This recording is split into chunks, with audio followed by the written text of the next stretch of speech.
Arif Hameed Bhatti sahab, this brings me to the point, جو انہوں نے ریمارکس دیے تھے سپریم کورٹ کے 2 سٹنگ معزز جج صاحبان بارے, ان کو اٹھایا بھی گیا سپریم کورٹ میں سماعت کے دوران.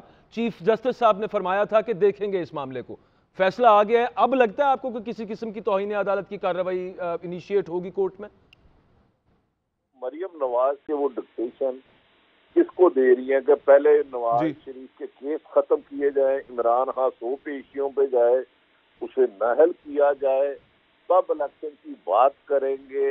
اور دوسری طرف میری سمجھ سے باہر ہے کہ 2 سابق چیف جسٹس صاحبان محترم آصف سعید کھوسہ صاحب, ثاقب نثار صاحب اور ہائی کورٹ کے جو اعجاز الاحسن اور نقوی صاحب کے بارے میں جتنے سخت اور نامناسب انداز میں, یہاں تک کہ 2 ایسے لفظ کہے کہ جو میری جرت نہیں پڑ رہی کہ کمپرومائز اور کرپٹ, لیکن اس کے باوجود بھی کوئی کاروائی نہ ہونا ایسا لگتا ہے. جو اعتزاز احسن صاحب ہمیشہ فرماتے ہیں کہ شریف فیملی اداروں کا لاڈلے ہیں, یہ لاڈلوں سے بھی آگے چلے گئے ہیں. سمجھ سے باہر ہے اگر سپریم کورٹ نے اس نامناسب الفاظ میں, جسے کم و بیشتر 90% تمام سینئر آئینی ماہرین کہہ رہے ہیں یہ توہین عدالت کے زمرے میں آتا ہے, مریم صاحب کی وہ ڈکٹیشن, وہ سخت الفاظ. بھٹی صاحب ان کی صرف وہ سٹیٹمنٹ چلانے پہ ٹی وی چینلز کو ہمیں نوٹس آ گیا ہے پیمرا کی طرف سے کہ یہ توہین عدالت چلائی کیوں ہے, جس نے کی ہے اس کو کورٹ نے نہیں کیا ابھی تک توہین عدالت کا نوٹس. تو ملک میں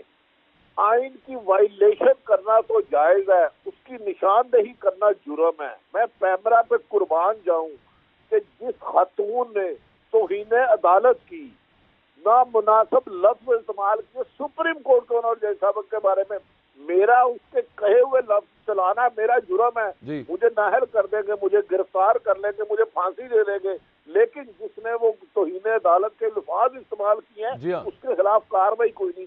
یہ دنیا کے پورے نقشے میں چلے گئے, پاکستان واحد ملک ہوگا جسے توہین عدالت کرنے کی تو اجازت ہوگی, لیکن اس کی نشاندہی کرنے والوں کو سزا دی جائے گی. پیمرا نوٹس بھیج دے گا. پیمرا تو ویسے ہی حکومت مخالف لوگوں کو کچلنے کے لیے بنا ہوا, نہ اس کا اور کوئی مقصد ہے نہ کوئی یہ, اس کی مجھے سمجھ میں نہیں آتی. لیٹس ہوپ بھٹی صاحب, ہو سکتا ہے کہ وہ اتنا امپورٹنٹ کیس چل رہا تھا, ڈرنا چاہیے, ہو سکتا ہے اتنا امپورٹنٹ کیس چل رہا تھا, انہوں نے کہا ہو کہ یار یہ کیس ذرا پہلے پورا سن لیں کیونکہ یہاں پہ آئین پاکستان کا مسئلہ ہے. مریم نواز اس کے بعد شاید اوپر بھی پابندی لگاتے ہیں کہ وہ ورکر کنونشن میں ایسی گفتگو نہیں کر سکتی جس میں اسٹیبلشمنٹ اور عدلیہ کے نام لے کے ٹارگٹ کرے. دیکھیں ایک قتل کر دیا گیا ہے, قتل کرنا جرم نہیں ہے, ایک بندہ خبر دے رہا ہے یہ قتل ہوا ہے, اس کو آپ نوٹس بھیج رہے ہیں کہ اس کو تو اس کی خبر نہیں دینی. باقی نظر میں بات سمجھ میں آتی ہے. سمجھ سے بالکل باہر ہے. قتل کرنا جائز ہے, ایک سمگلنگ کرنا جائز ہے, منی لانڈرنگ جائز ہے, عدلیہ کی اور لیکن جس نے کی توہین کرنا جائز ہے, جس نے کی ہے اس کو کچھ نہیں کہنا, دہانا غلط ہے. جی میں سعید قاضی صاحب ایسے ساتھ میں کہتے ہیں نا جس کی لاٹھی اس کی بھینس. یہ ملک میں آئین اور قانون کی حکمرانی رہی نہیں. چند لوگ ہیں جو نظر نہیں آتے, ملک کو ریموٹ سے چلا رہے ہیں اور اسے ہی طاقتور ہلکے کہتے ہیں. لیکن اب ظاہر ہے کہ اس سے پی ڈی ایم تو خوش نہیں ہوگی, اور اعتزاز احسن صاحب کہہ رہے ہیں that they will go in review. کیسے دیکھتے ہیں آپ؟ اعتزاز احسن صاحب کی سمجھ کو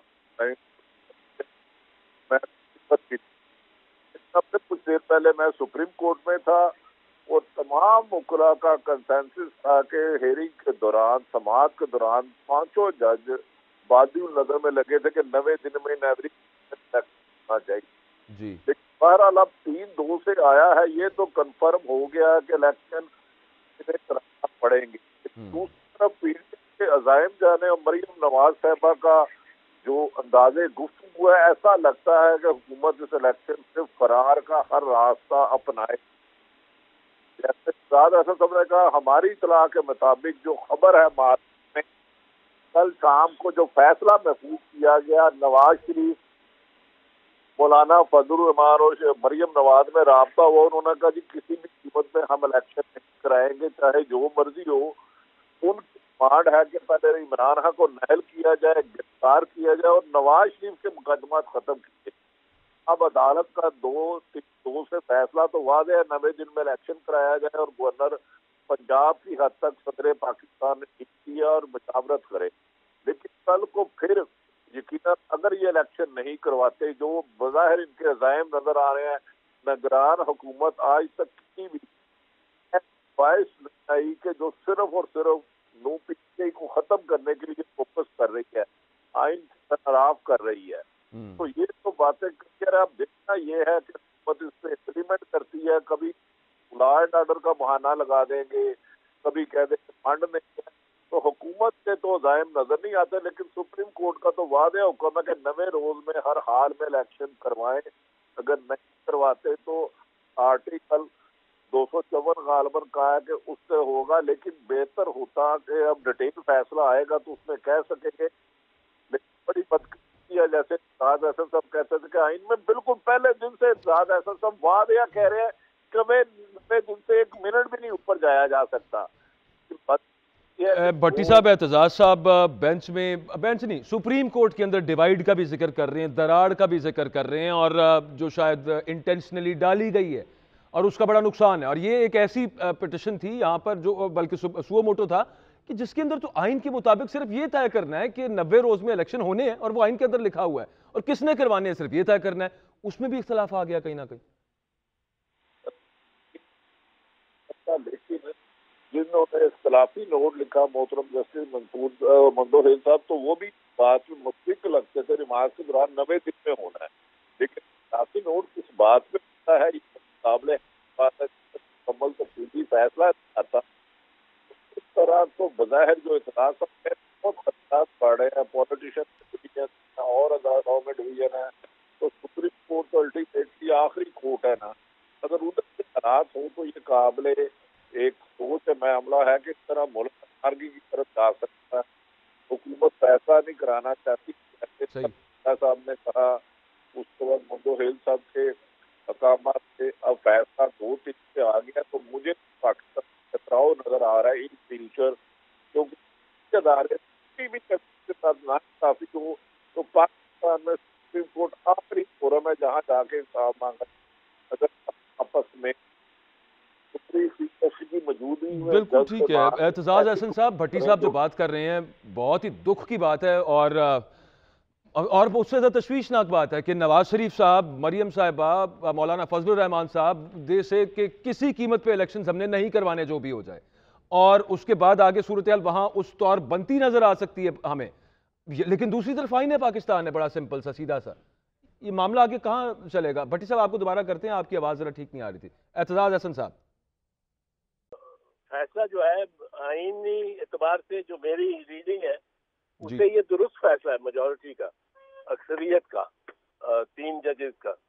اور اس میں یہ لیکن اس میں ذرا یہ پرابلم آئے گی کہ یہ جو مریم نے لائن دی ہے کہ الیکشن کو 1.5 سال کے لیے ملتوی کیے جائے، کیونکہ اس سے پہلے نواز شریف کو بری کیا جائے، وہ مفرور ہے، وہ مطلب اس کی ضمانت بھی نہیں ہو سکتی اگر واپس آئے، اگر قانون کے مطابق چل رہا ہے. اب وہ اس سے کہتی ہیں ان کو بری جب تک نہیں ہوتے الیکشن نہیں ہو سکتے، جب تک عمران خان کو سزا نہیں ہوتی اور جیل میں نہیں ڈالتے تو الیکشن نہیں ہو سکتے. یہ تو کوئی مطلب ہے. اور بھی ان کی 2-3 جو شرائط ہے، تو اس میں اگر الیکشن نہیں ہو سکتے، یہ تو لیکن اعتزاز احسن صاحب ان پر حکومت تو شاید عمل کر لے، باقی انتظامیہ کو بھی شاید وہ آگے کر لیں. الیکشن کمیشن تو بالکل آزاد ادارہ ہے، وہ بھی کیا مریم کی اس خواہش پر چلنا شروع کر دے گا؟ یہ تو نہیں ہوگا نا. نہیں، الیکشن کمیشن تو چل رہا ابھی تک تو مریم کی خواہش پہ ہی ہے میرے خیال میں. اچھا. اور ان کو چاہیے تھا یہ اس آرڈر کو سپریم کورٹ میں جانے کی ضرورت نہیں تھی. یہ تو بڑا واضح ہے کہ 90 دن، اور اس پہ تقریباً کنسنسس ہی کل ہو گیا ہوا تھا، اور کل اگر فیصلہ آتا تو شاید 5-0 کا آتا اور 5 ایک یونینیمس فیصلہ دیتے جو محسوس ہو رہا تھا. آج جو پھر بچ گیا ہے، پر سپریم کورٹ میں دراڑ بہت بڑی پڑی ہوئی ہے. آپ دیکھیں یہ بدقسمتی ہے، بہت بڑی دراڑ ہے. اور یہ میں 2 سال سے 3 سال سے چلا رہا ہوں بے بسی کے ساتھ اس میڈیا پہ بھی، آپ کے میڈیا پہ بھی، کہ یہ بہت بڑی دراڑ ہے اور اس کا بڑا نقصان ہوگا سپریم کورٹ کو، عدالت کو خود نقصان ہوگا. اب یہ دیکھیں کہ اتنی بڑی یہ دراڑ ہے کہ پہلے تو 9 میں سے 4 گئے. جی. اور پھر 3-2 سے فیصلہ وہ ایک واقعہ ہوا، اس پہ پورے فیصلے آئے، ڈسینٹنگ نوٹس آئے، ڈسینٹنگ نوٹ. اب یہ کہیں گے جو اس ججمنٹ اس فیصلے کے خلاف ہے اور الیکشن جو نہیں ہونا چاہتے، وہ گروپ یہ کہے گا کہ یہ تو 9 میں سے 3 ججز کا فیصلہ ہے. صحیح. اب یہ بھی زیادتی ہے، کیونکہ سپریم کورٹ کو خود ہی وزیر اعظم صاحب نے 2 گروپس میں بنا دیا ہے. ایک گروپ وہ ہے جو ان کے حق میں ہے اور ایک گروپ وہ ہے جو ان کے خلاف ہے. یہ انہوں نے خود کا چیف جسٹس